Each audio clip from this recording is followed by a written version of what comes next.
ശ്രീ ഗോപാലകൃഷ്ണൻ പറയുന്നത് ഈ ബജറ്റിന്റെ ഭാഗമായി പ്രഖ്യാപിക്കപ്പെട്ട വിവിധ പ്രഖ്യാപനങ്ങളുണ്ടല്ലോ.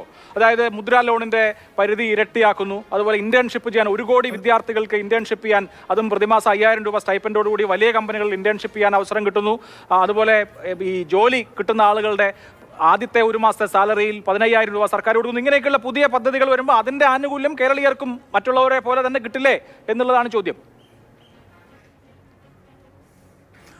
അതല്ലല്ലോ ഇവിടുത്തെ പ്രധാനപ്പെട്ട പ്രശ്നം. അതല്ലല്ലോ, ചില സംസ്ഥാനങ്ങളുടെ പേര് പരാമർശിക്കുകയും ചില സംസ്ഥാനങ്ങളിൽ ആ പദ്ധതികൾ ഉൾപ്പെടുകയും ചെയ്യുമ്പോൾ സ്വാഭാവികമായും കേരളം പോലൊരു സംസ്ഥാനം നല്ലതുപോലെ ഫ്ലഡ് പ്രോൺ ഏരിയ ഉള്ള, ഇപ്പോൾ തുടർച്ചയായി വെള്ളപ്പൊക്കവും മലയിടിച്ചിലും മണ്ണിടിച്ചിലും തുടർച്ചയായി ദുരന്തങ്ങൾ ആവർത്തിച്ചു കൊണ്ടിരിക്കുന്ന ഒരു സംസ്ഥാനമാണ് കേരളം. സമാന സ്വഭാവത്തിലുള്ള മറ്റ് സംസ്ഥാനങ്ങളുടെ പേര് പറഞ്ഞ് അസിസ്റ്റൻസ് കൊടുക്കുമെന്ന് പറയുമ്പോൾ കേരളവും ആ കാര്യത്തെ സംബന്ധിച്ച് അസിസ്റ്റൻസ് ചോദിച്ചിട്ടുണ്ട്. പ്രത്യേകമായിട്ടുള്ളൊരു സാമ്പത്തിക സഹായം നൽകണമെന്ന് കേരളം ആവശ്യപ്പെട്ടിട്ടുണ്ട്. അത് കൊടുക്കണമെന്ന് പറയുമ്പോൾ ബഡ്ജറ്റിൽ പറഞ്ഞിരിക്കുന്ന പൊതുവായ നല്ല കാര്യങ്ങൾ എല്ലാ സംസ്ഥാനത്തെയും ജനങ്ങൾക്ക് ബാധകമാകും. അതുകൊണ്ട് മറ്റു അങ്ങനെയാണെങ്കിൽ പിന്നെ ആന്ധ്രയുടെയും ഇതുപോലെ തന്നെ ബീഹാറിൻ്റെയും മറ്റു ചില സംസ്ഥാനങ്ങളുടെ പേരെടുത്ത് പ്രത്യേകമായി പരാമർശിച്ച് അവർക്ക് പ്രത്യേകമായ പാക്കേജോ അല്ലെങ്കിൽ പ്രത്യേകമായ പദ്ധതിയോ റോഡോ അനുവദിക്കേണ്ട കാര്യമില്ലല്ലോ. അവിടെയാണ് ഈ സൂചിപ്പിക്കപ്പെടുന്നത്. അല്ലെങ്കിൽ ഇത്തരം കാര്യങ്ങൾ പൊതുവൽക്കരിച്ച് പറയുക, പൊതുവൽക്കരിച്ചുള്ള നിലപാട് സ്വീകരിക്കുക. ഇവിടെ അതല്ല സ്വീകരിച്ചത്. മാത്രവുമല്ല, കേരളവുമായി ബന്ധപ്പെട്ടുകൊണ്ട് ഉന്നയിക്കപ്പെട്ടിട്ടുള്ള ആക്ഷേപം, ഇപ്പോൾ 24,000 കോടി രൂപയുടെ പ്രോജക്റ്റിൻ്റെ കാര്യം പറഞ്ഞു. നമ്മൾ സംസ്ഥാനങ്ങൾ പ്രോജക്റ്റ് കൊടുത്തിട്ടില്ലെങ്കിൽ അത് ഗവൺമെൻറ് പറയട്ടെ. ഇപ്പോൾ ശ്രീ സുരേഷ് ഗോപി ടൂറിസം വകുപ്പിൻ്റെ ചുമതലയുള്ള മന്ത്രിയാണ്. സ്വാഭാവികമായും അദ്ദേഹത്തിൽ നിന്നുണ്ടാകുമെന്നുള്ള പ്രതീക്ഷ സ്വാഭാവികമായിട്ടുണ്ടാകും. എയിംസ് അദ്ദേഹം തന്നെ തെരഞ്ഞെടുപ്പ് യോഗങ്ങളിൽ പരസ്യമായി പ്രഖ്യാപിച്ചതാണ്. എയിംസിൻ്റെ കാര്യത്തിൽ ചിലപ്പോൾ നാളെ കിട്ടുമായിരിക്കാം, പക്ഷേ ഈ പ്രാവശ്യത്തെ അനൗൺസ്മെൻറ്റിൽ ഉണ്ടായില്ല. ഇത് സ്വാഭാവികമായും ജനങ്ങൾ ചൂണ്ടിക്കാണിക്കുമ്പോൾ അതിനകത്ത് യുക്തി ഉണ്ടോ ഇല്ലയോ എന്നുള്ളത് മാത്രം പരിശോധിച്ചാൽ മതി.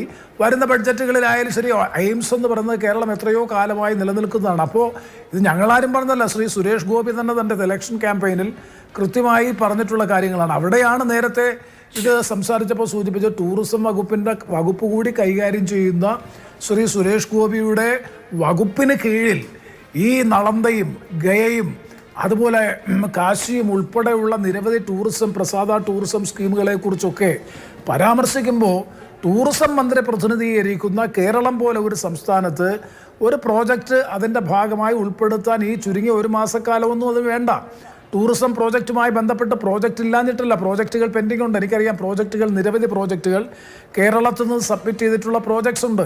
അപ്പോൾ ആ പ്രോജക്ട്സ് ഏതെങ്കിലും ഒന്ന് മെൻഷൻ ചെയ്യാനോ അല്ലെങ്കിൽ ആ പ്രോജക്റ്റ് നടപ്പാക്കാൻ അത് സ്വാഭാവികമായും പ്രതീക്ഷിക്കും. നേരത്തെ ശ്രീ ഗോപാലകൃഷ്ണൻ തന്നെ സൂചിപ്പിച്ചതുപോലെ ആന്ധ്രയും ബീഹാറും ഞങ്ങൾ പറഞ്ഞു, ഞങ്ങളെ സപ്പോർട്ട് ചെയ്യുന്ന ഗവൺമെൻറ് ആയതുകൊണ്ട് ഞങ്ങളൊരു ഫേവറിറ്റിസം കാണിച്ചു എന്നുണ്ടെങ്കിൽ ശ്രീ സുരേഷ് ഗോപി, നിങ്ങൾ ഈ പറയുന്ന ആ നയത്തോടും നിലപാടിനോടും യോജിപ്പില്ലെങ്കിൽ പോലും ശ്രീ സുരേഷ് ഗോപി കേരളത്തെ പ്രതിനിധീകരിച്ച് ആദ്യമായി തിരഞ്ഞെടുക്കപ്പെട്ട ജനപ്രതിനിധിയായി കേന്ദ്രത്തിൽ മന്ത്രിയായ ഒരാളാണ്.